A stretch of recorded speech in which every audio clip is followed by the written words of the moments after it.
গোপাল ভাঁড়ের অর্ধভোজনে অর্ধ দক্ষিণা দান।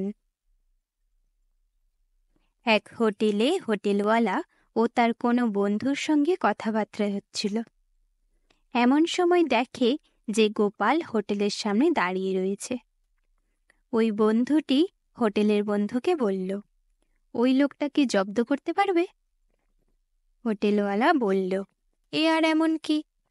রাস্তায় হোটেলের সামনে দাঁড়িয়ে গোপাল এক বন্ধুর জন্য অপেক্ষা করছিল। হোটেলে মাংস রান্না হচ্ছে।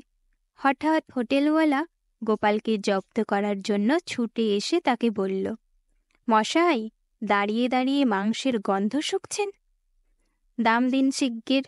গোপাল তো অবাক।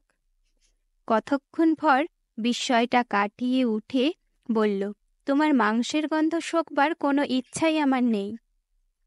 আমি দাঁড়িয়ে আছি কারণ এক বন্ধু আসবে। রাস্তাটা তো তোমার হোটেলের ইজারা মহল নয়, রাস্তাটা সরকারের, অতএব তোমার বলার কিছুই নেই।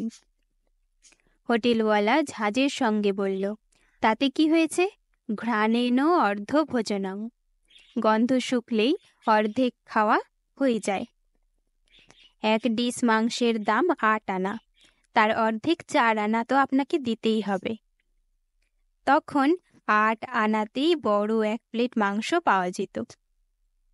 গোপাল 4 আনার একটি সিকি পকেট থেকে বার করে হোটেলওয়ালার কানের কাছে ঢং ঢং করে বাজালে বার কত। তারপর আবার সেটিকে পকেটে রেখে দিলে।